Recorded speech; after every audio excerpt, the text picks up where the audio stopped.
So today I'm going to tell you how to get the best deal you can get at an antique store. Tip number 1, be nice.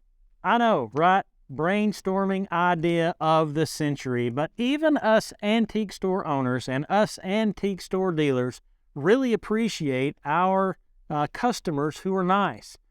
Do not be one of these people who come in driving a $500,000 car and you pick out something, and these are the words that they, and by the way, as a little bit of a side note, if you by chance are they, please do not take this as an offensive comment. But also, if you by chance are one of they, I might be talking about you.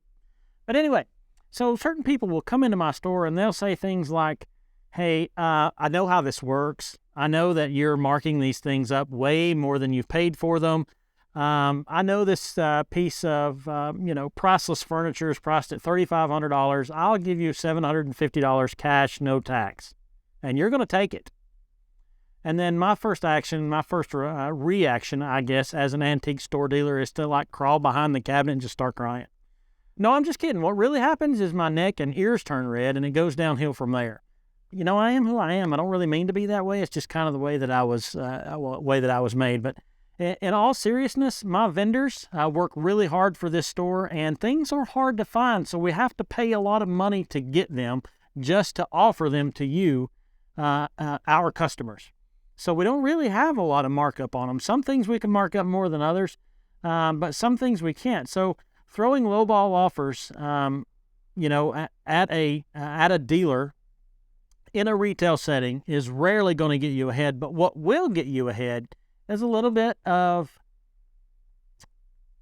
common courtesy, if you will. Be nice. If you can't say anything nice, don't say anything at all type thing. So a little secret of the trade is that most retail settings, and this is, for the most part, it's kind of, a lot of people don't sell it, but a lot of your vendors will build into their price a little bit of wiggle room.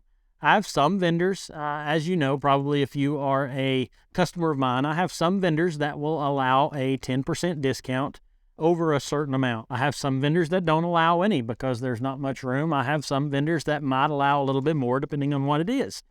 So if you really do want to save a little bit of money and there's something that you're on the fence about, ask the guy or gal at the front desk, if there's any room, but be nice about it. Say, hey, is there any room on this? Be nice about it and it will go a long way. That's the best tip that you can get in how to get a good deal from an antique store. Another thing that you might want to understand or that you might want to know is that there are vendors who are traders. You may have something that you want to trade for something in the store. Now, that doesn't always work, and sometimes it is a straight retail store.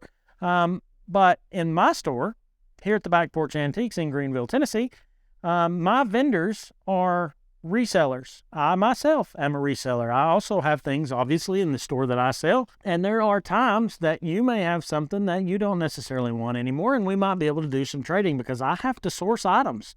There are lots of things in my personal inventory that I have multiples of. So if by chance you need that and you have something to trade that, I may not have one of that would complement our store, I might be able to do a little bartering with you.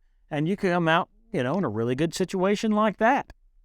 Another tip on how to get a good deal from an antique store is that we are buyers. I don't know if you knew that or not, but oftentimes a lot of people don't understand that. But here at the Back Porch Antiques, we do buy antiques.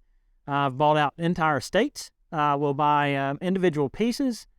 So if there's something in the store that you want, maybe you've got something in your collection that you don't want anymore and would be willing to sell it to us. Of course, I can't give you full retail for it, but I'll do the best that I can, and we can work together there so that we can give you the best deal that we can. So a little bit of recap: the best way that you can get the best deal at an antique store is to 1, be nice. Don't be rude. 2, consider bartering, maybe trading something that you've got in excess of. Or 3, maybe you want to sell something that's in your collection to get some funds specifically for the purchase that you'd like to make for that priceless and loving antique or collectible that you found here at the Back Porch Antiques. So anyway, that's today's lesson. Hopefully it could be of some use to you. By the way, just a little bit of a side note, the thought of not paying tax, you can't do that. We're in business. We're a retail business. You can't come in here and say, hey, I'll give you $100 out the door, and it work. I have to charge tax.